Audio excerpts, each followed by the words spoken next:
tõuseb lõuna poolt alates siis järgmisel neljapäeval -2 kuni -9. Esines selle mõttega pikaaegne vangide hingehoid Euroopa Parlamendi saadikule Kaja Kallasele. Juttu tuleb sellest, kuidas tulevikus võiks Euroopas toimida ühtne. Täna Fox Populi rubriigis ei levitunud auto aku või lihtsalt selle ilmaga ei ole tarvis. Aga pane siis raadio kinni. Seda, kuidas...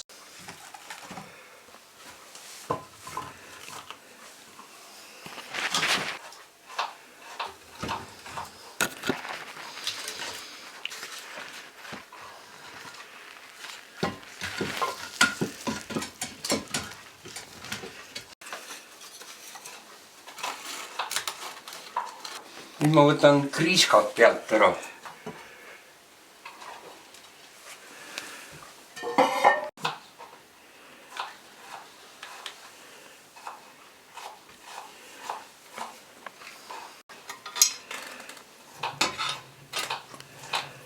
Kui vana see ahi on täpselt ehitamise aeg teada? See ahi on ehitatud 38. aastal eelmisel sajandil. Ligemale 80 aastat on see ahi vana.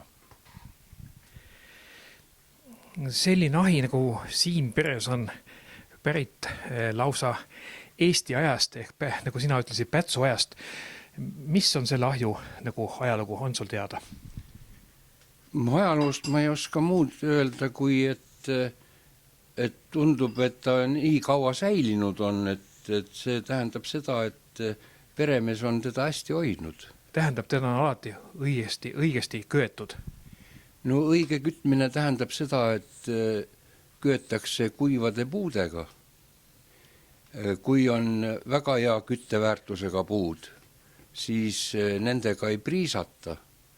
Pannakse pigem vähem kui rohkem. Ikka aastas korra peab ikka korstend korralikult pühkima.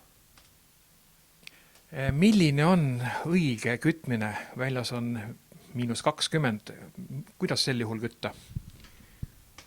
No meie tuleme niimoodi toime, et me seda oma lugupeetud ahju kütame ikkagi samamoodi nagu tavaliselt.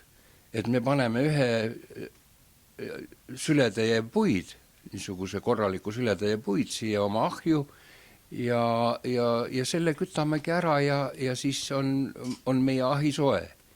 Ja nüüd oleme valmis selliste külmadega seda ahju kütma kas või 2 korda, hommikul ja õhtul.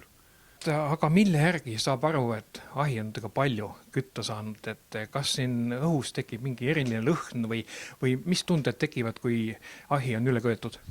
No sellel vanal ahjul on kindlasti, hakkab niisugust tahmalõhna kuskilt tulema ja siis ikka on juba asi liiale läinud. See, kui see lõhn välja ilmub, ega siis ongi juba hilja.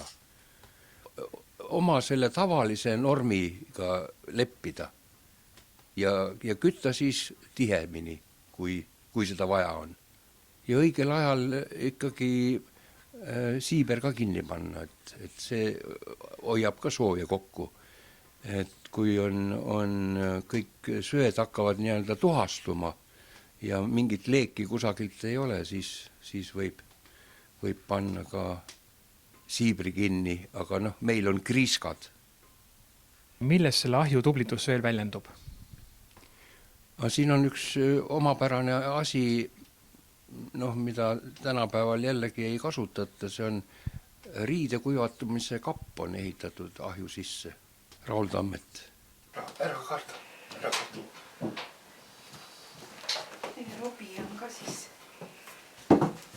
Ära karda. Robi, ära pavist. Robi.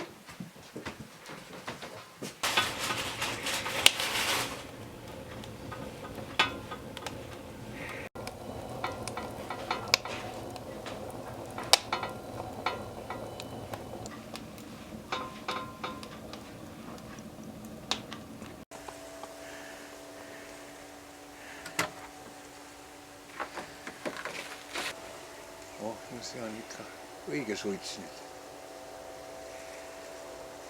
Kuivati suitsuga.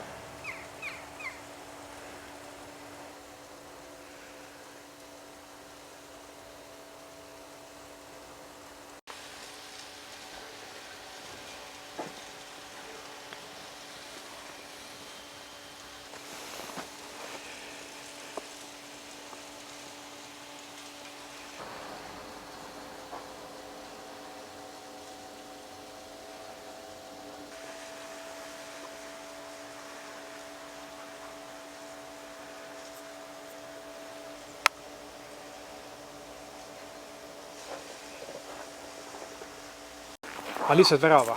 lihtsalt värava, jah.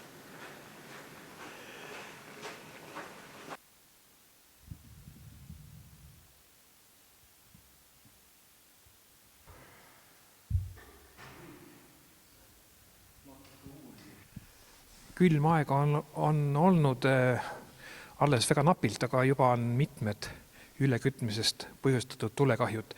Mis Läänemaal on juhtunud? Läänemaal on lähipäevadel nüüd juhtunud päris mitmeid tulekahjusid ja tuleõnnetusi eramajades ja ka tööstushoonetes. Ja põhjused on olnud siis just, et ülekütmised. Et tuleks jälgida, et ei köeta liiga palju ja liiga korraga ei panda liiga palju puid alla. Et tasub teha nagu hoonetesse siis, kui on ahjud või pliidid, et oleks mõistlik nagu kütta kord 2 korda päevas. Millest see ülekütmine ilmneb? Millised on ülekütmise tunnused, esmased? No esmased tunnused ongi see, et üldjuhul on reegel see, et kui näiteks on tegemist plekkahjuga ja kätt vastu panna ei saa, et on nii kuum, et siis on juba liiga palju köetud.